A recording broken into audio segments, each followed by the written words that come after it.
नमस्कार, आप देख रहे पूर्वा एक्सप्रेस टीवी न्यूज। पूर्वा एक्सप्रेस टीवी न्यूज में आपका स्वागत है। बुधवार को कोलकाता के फॉरवर्ड ब्लॉक के हेमंतो बसु भवन में TUCCI कलकत्ता जिला कमेटी के तरफ से अंतर्जातिक गृह परिचारिका दिवस पालन किया गया। आइए जानते हैं क्या कहा संस्था से जुड़े लोगों ने।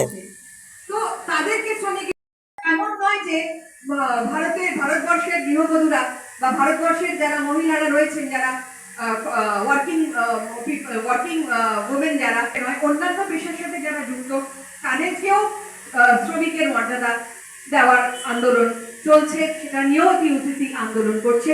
এখানে কিছু যদি প্রতিবাদের ভাষা হতে পারে, সেটা আমারও ভালো লাগবে যে ওদের কথা যদি আমি কবিতায় উচ্চারণ করি, কথায় উচ্চারণ করি। স্বপ্নাদি যে কথাগুলো বললেন ভীষণ দামি কথা, এবং যেভাবে বললেন এমন প্রতিবাদী স্বর আছে যে কণ্ঠে, কিন্তু সেই পর্যন্ত পৌঁছতে পারা যায়নি। তো এখনো অনেকটা লড়াই বাকি। সেখানে তো সবাই বাকি দেশের মানচিত্র বাকি। যে পিঠে ইটের বোঝা, সেই পিঠেই সভ্যতা দাঁড়িয়ে থাকে। তবু কেন তার নামের পাশে জুড়ে খাওয়া হয় অবহেলার ধুলো? কেন তার প্রাপ্য মজুরি আটকে রাখো, অথচ অট্টালিকায় ওঠে নতুন আলো?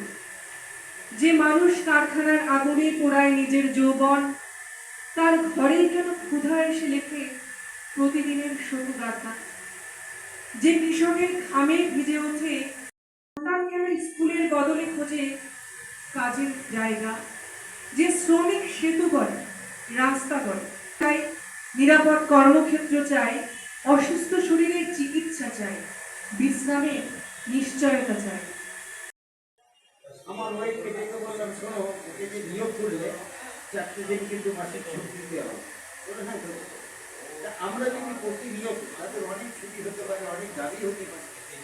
আমরা যদি ব্যক্তিগত জীবনে পারিবারিক ক্ষেত্রে যে আজকে মঞ্চে আমরা অনেক কথা বলি, সেটা যদি প্রয়োগের মধ্যে না ঢুকে, আমি অনেককে দেখেছি অনেক লিডারদের কেন ছুটি দেবো, কেন ছুটি দেবেন না? তুমি তো কোথাও একটা চাকরি করছো, তোমাকে বলো যে রাষ্ট্রের মধ্যে ভারত সরকার, দেখুন আপনারা জানেন ILO তাতে তার চুক্তিবদ্ধ করা আছে, কিন্তু তিনি ভারত সরকার সর্বত্র থেকে ইমপ্লিমেন্ট করল। আবার কোনো কোনো রাজ্যে এই যে সংগঠনগুলোকে শ্রমিক সংগঠন হিসেবে স্বীকৃতি দান করলো। আবার পশ্চিমবাংলায় ঠিক তার বিপরীত। আমি বামপন্থী সময় থেকে দেখি, এখন যে দাবিগুলো থাকা উচিত, যেটা সবচেয়ে বড় বিষয়, যে আমাদের কেন্দ্রীয় সরকার ILOর সঙ্গে যুক্ত বিভিন্ন শ্রমিক আন্দোলনের ক্ষেত্রে শ্রমিকের সুবিধার্থে নানা বিষয়ে তারা কথা বলেন, এবং ডোমেস্টিক ওয়ার্কার বিষয়েও তারা অত্যন্ত সচেতন। কিন্তু আমরা দেখেছি যে পশ্চিমবঙ্গে বাইরে বেশ কয়েকটি রাজ্য আছে যারা শ্রমিক আইনে ডোমেস্টিক ওয়ার্কারদের স্বীকৃতি দান করেছেন।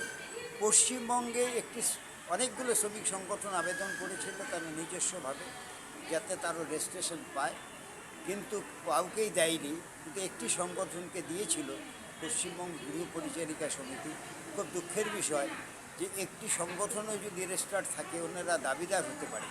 পশ্চিমবঙ্গ সরকার সেই রেজিস্ট্রেশনটা ক্যান্সেল করে দিয়েছেন।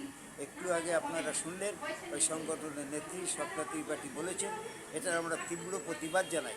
TUCCI মনে করে যে এদের যে সামাজিক দায়িত্ব হিসেবে যে কর্তব্য সরকারের পালন করা উচিত ছিল ডোমেস্টিক ওয়ার্কারদের ক্ষেত্রে, সেটি সরকার পালন করছে না, এবং শ্রমিক হিসেবে স্বীকৃতি দিচ্ছে না।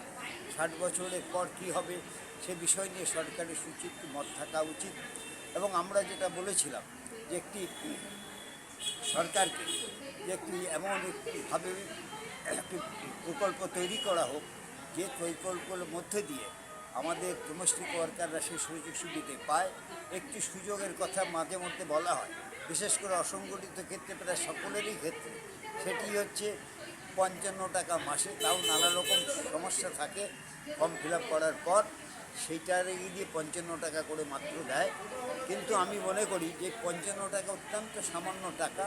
সরকারের কাছে অসংগঠিত ক্ষেত্রে টাকা জমা আছে, সেই টাকা থেকে অন্তত পক্ষে ডোমেস্টিক ওয়ার্কার শুধু নয়, অসংগঠিত প্রতিটা ক্ষেত্রেই যারা কাজ করেন প্রত্যেকে মিনিমাম 500 টাকা করে যদি দেওয়া হয়, তাহলে অনেকটা বৃদ্ধ বয়সে তার যে চলার যে গতি, 60 বছর পর আমাদের একটা লজ্জা, সাধারণত 60-এই আমাদের কর্মজীবন শেষ, কিন্তু আমরা দেখেছি বহু ক্ষেত্রেই আমাদের 60-এর পর 60, 65, 70 তারও বেশি বয়সের মানুষ কাজ করে খেতে হচ্ছে। কেন? তার আর পথ নেই, হাঁটতে পারছে না, কিন্তু কোনো বাড়িতে গিয়ে বাসন মাজছে, হাঁটতে পারছে না, হয়তো কোনো দোকানে গিয়ে বসে গ্লাস মেজে দিচ্ছে। এইরকম যে অচলাবস্থা 47 সালের পর দ্বিখণ্ডিত ভারতবর্ষে এখন দ্বিখণ্ডিত, তাতে কিন্তু আমি মনে করি যে সমাজের ক্ষেত্রে যে বৈষম্য, আর্থিক বৈষম্য, সেটা যদি আমরা দূর করতে না পারি, তাহলে ভারতবর্ষের যে মৌলিক যে দাবি অন্ন, বস্ত্র, বাসস্থান, স্বাস্থ্য, শিক্ষা, তার থেকে আমরা বঞ্চিত হচ্ছি, আরও বঞ্চিত হব। তাই সমগ্র শ্রমিক শ্রেণীর কাছে আমার আবেদন, সে সংগঠিত ও অসংগঠিত একই সঙ্গে জোটবে আনতে হবে, আমাদের অধিকার আদায় করতে হবে। এই কথা বলে আমি আমার কথা শেষ করছি। আপনার নাম বলে দিন। আমার নাম রবীন্দ্রনাথ চক্রবর্তী, আমি টিউসিসির সঙ্গে যুক্ত। আমি এই ইনকলাব জিন্দাবাদ, নেতাজি জিন্দাবাদ, টিউসিসি জিন্দাবাদ।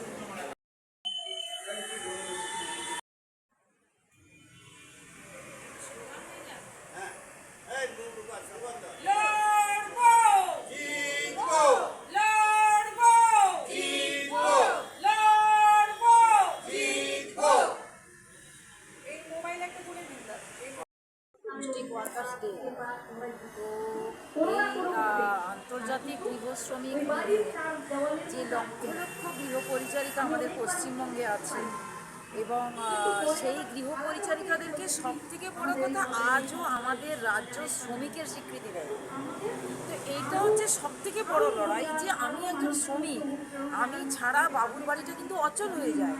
সেই জায়গাটা আমি না গেলে কিন্তু বাবুর বাচ্চার খাওয়া দাওয়া হয় না, বাবু টাইমে অফিসে যেতে পারে না। কিন্তু সেই শ্রমিককে কিন্তু আজও মান্যতা দেয়নি, এবং আজকের এত বছর পরেও আমাদের লড়াই করতে হচ্ছে যে আমরা শ্রমিক, এই স্বীকৃতিটা সরকার আমাদের দিই।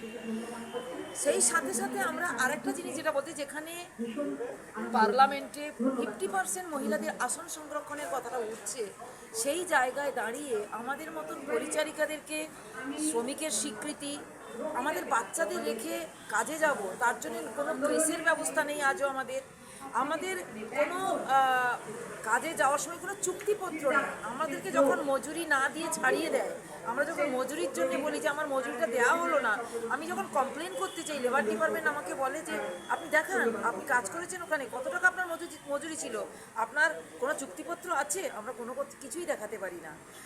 অন্যদিকে কি হয়, মালিকের কাছে আমাদের ছবি থাকে, মালিকের কাছে আমাদের আইডেন্টিটি প্রুফ থাকে, কিন্তু মালিকের কোনো প্রুফ কিন্তু আমাদের কাছে থাকে না। ফলে কোনো কিছু যখন চুরি হয়, আগেই কিন্তু সেই রবীন্দ্রনাথের পুরাতন ভিত্তের মতন যা কিছু হারায় গিন্নি বলেন কেষ্টা বেটাই চোর, তো এক্ষেত্রেও পরিচারিকারাই চোর, এটাই প্রথমে তাদেরকে দাগি করিয়ে দেওয়া হয়। আজকের দিনে দাঁড়িয়ে আমরা চাই যে আমাদেরকে শ্রমিক হিসেবে স্বীকৃতি দেওয়া হোক, আমাদের জন্য একটা ওয়েজ শিডিউল করা হোক পশ্চিমবঙ্গে, এবং আমাদের জন্য ডোমেস্টিক ওয়ার্কার ওয়েলফেয়ার বোর্ড চালু করা হোক, এবং শ্রমিক হিসেবে আমরা পেনশন চাই, ভাতা চাই না, শ্রমিক হিসাবে আমরা ইএসআই চাই। আমরা এই দাবিগুলো নিয়ে আজকে ডোমেস্টিক ওয়ার্কার্স ডেতে আমরা সারা রাজ্যের বিভিন্ন জেলায় জেলায় বিভিন্ন প্রান্তে প্রান্তে আমরা এই আওয়াজটা তোলার চেষ্টা করছি। আপনার নাম? স্বপ্না ত্রিপাঠী, পশ্চিমবঙ্গ গৃহ পরিচারিকা সমিতির রাজ্য কমিটির সদস্য।